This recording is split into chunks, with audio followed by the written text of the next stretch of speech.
এই শান্ত সবুজে ঘেরা রহিমপুর গ্রাম। সকাল হলেই নদীর ধার থেকে কুয়াশা ভেসে আসে, আর রাতে জোনাকি আলোয় গ্রামটা ঝিলমিল করে। এই গ্রামের সবার প্রিয় এবং পরিচিত মুখ মাখন। বুদ্ধি, চতুরতা আর সাহস, এই তিনটি তার শক্তি। গ্রামের সবাই বিপদে পড়লে মাখনের কাছেই ছুটে যায়। মাখন সৎভাবে সাহায্য করে। হ্যাঁ রে বাবা, কাল রাতে আবার ওই জঙ্গলে ভেতরে আলো দেখেছি।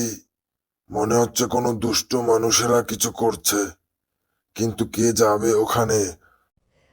মাখন, তুমি তো গ্রামের সব রহস্যই বের করে তার সমাধান করো, কিন্তু এবার ব্যাপারটা গুরুতর মনে হচ্ছে। লোকজন বলছে জঙ্গলে নাকি ছায়া মানুষ ঘুরে বেড়ায়। মাখন ভাইয়া জানো, সেদিন জঙ্গলে একটি ভয়ঙ্কর শব্দ হয়েছিল।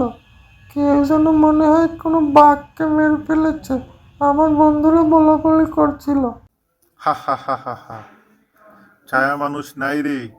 ছায়ার পেছনে সবসময় সত্যি মানুষ থাকে, আর সেই মানুষগুলোকে খুঁজে বের করতে হবে, আর তাদের অপকর্মগুলোকে খুঁজে বের করতে হবে। চল রে মনোয়ার, মেম্বার চাচা ডেকেছে, দেখা করে আসি। কি না কি বলবে শুনে আসি। এই বলে মাখন আর মনোয়ার মেম্বার কাকার বাড়ির দিকে রওনা দিল। তখন দুপুর শেষ প্রায়। মেম্বার কাকা, ও মেম্বার কাকা, কাকা কেমন আছেন? বাড়িতে কাকিমা নেই? আরে বাবা মাখন, কেমন আছিস তুই? গ্রামের জঙ্গলে যা শুরু হয়েছে তাতে কিভাবে ভালো থাকি বল? আমিও কিছু কিছু শুনেছি কাকা, কিন্তু কোনো সঠিক তথ্য পাচ্ছি না। আজ রাতে আমি যাব জঙ্গলে। এই বলে মাখন মনোয়ারকে নিয়ে বিকেলবেলায় জঙ্গলের দিকে রওনা দিল। হয়তো সন্ধে হতে পারে জঙ্গলে পৌঁছাতে।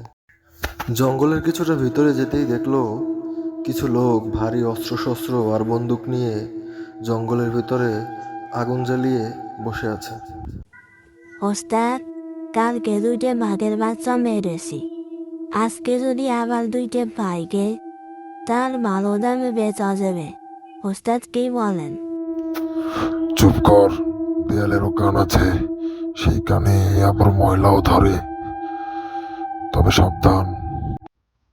তবে রে বেটার ছেলেরা, দাঁড়া, আজ তোদের এমন কেলানি দেব, সারা জীবন আমার নাম মনে রাখবি।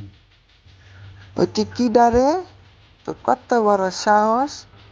তুই আমগো আস্তানায় আইসা আমগো লাগে আমগো মারার তুই হুমকি দাও। এই নে, এই সত্যি করে বল, তোদের সাথে কে কে আছে, আর তোরা এখানে কিসের ব্যবসা করিস? আমাকে ছেড়ে দেন, আবার কোনো দোষ নেই। শহরের কোম্পানির কথায় আবার ওস্তাদ আমাকে চাপ দিয়েছে, তাই আমরা বাঘের চামড়া, বিভিন্ন বছরের চামড়া শহরে বিক্রি করি, আর হাতির দাঁতও বিক্রি করি।